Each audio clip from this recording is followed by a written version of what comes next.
ಎಷ್ಟೋ ರೈಟರ್ಸ್ ಇರ್ತಾರೆ ಸರ್. ಅವ್ರ ಆಸ್ಪಿರೇಷನ್ಸ್ ಬೇರೆ ತರ ಇರುತ್ತೆ. ಕೆಲವೊಂದಿಷ್ಟು ಜನ ಬೇರೆ ಫೀಲ್ಡ್ ಅಲ್ಲಿ ಅಂದ್ರೆ ಮೂವಿ ಇಂಡಸ್ಟ್ರಿಯಲ್ಲಿ ಬೇರೆದೇನೋ ಮಾಡ್ಬೇಕಂತ ಇರ್ತಾರೆ. You think a lot of writers can be very good directors? ಹೌದು. ಅದು ಎಕ್ಸಾಂಪಲ್ಸ್ ನಮ್ ಕಣ್ಮುಂದೆನೇ ಇದೆ. ರಾಜ್, ರಕ್ಷಿತ್, ರಿಷಬ್. ಹ್ಮ್. ಸೊ 3 ಜನರು ರೈಟರ್ಸೇ. Hmm. They have become directors. ನಿಮ್ಗೆ ಯಾವ ಲೆವೆಲ್‌ಗೆ ಅಂತ ಗೊತ್ತು. ಆ ಟ್ರಾನ್ಸಿಷನ್ ಯಾವ ರೀತಿ ಮಾಡ್ಕೊಂತಾರೆ ಸರ್ ಜನರಲಿ ನೀವು ನೋಡ್ದಂಗೆ? ಒಂದು ರೈಟರ್ ಇಂದ ಡೈರೆಕ್ಟರ್ ಆಗ್ಬೇಕಂದ್ರೆ ಎಷ್ಟೆಲ್ಲಾ ಕೆಲ್ಸಗಳಿರುತ್ತೆ ಒಂದು ಡೈರೆಕ್ಟರ್‌ಗೆ. How do they transition to that ನಾವೇ ರೋಲ್? ಬರ್ದು ನಾವೇ ಡೈರೆಕ್ಟ್ ಮಾಡ್ಬಿಡೋದು ಈಸ್ ಈಸಿ. ನನ್ಗನ್ಸೋ ಪ್ರಕಾರ. ಹ್ಮ್. ಬಿಕಾಸ್ ನಾವು ಆಲ್ರೆಡಿ ಅದ್ರದ್ದು ಎಮೋಷನ್ಸು, ಅದ್ರದ್ದು ವಿಜುವಲ್ಸ್ ಎಲ್ಲ ನಾವು ನೋಡ್ಬಿಟ್ಟಿರ್ತೀವಿ. ಹ್ಮ್. ಸೊ ಫಿಲಮ್ ಟೋನ್ ಹಿಂಗ್ ಹೋಗ್ಬೇಕು, ಹೀಗಿರುತ್ತೆ.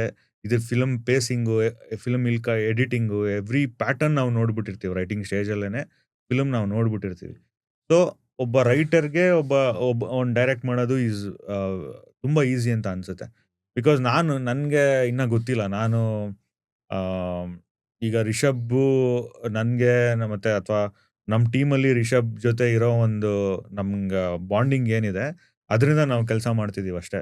ಬಿಕಾಸ್ ನಾನ್ ನಾಳೆ ಇನ್ನೊಬ್ಬ ಡೈರೆಕ್ಟರ್ ಹತ್ರ ಹೋಗ್ಬಿಟ್ಟು ನಾನೇನೋ ಬರ್ಕೊಟ್ಟಾಗ ಅದು ಅದೇ ತರ ಆಗುತ್ತೋ ಇಲ್ವೋ ಅನ್ನೋದು ನನಗೆ ಗೊತ್ತಿಲ್ಲ. ಹ್ಮ್. ಅಂಡ್ ಅದನ್ನ ಎಷ್ಟು ಇಂಟ್ರೆಸ್ಟಿಂಗ್ ಆಗಿ ಹೇಳ್ತೀವಿ ಇವತ್ತಿಗೆ.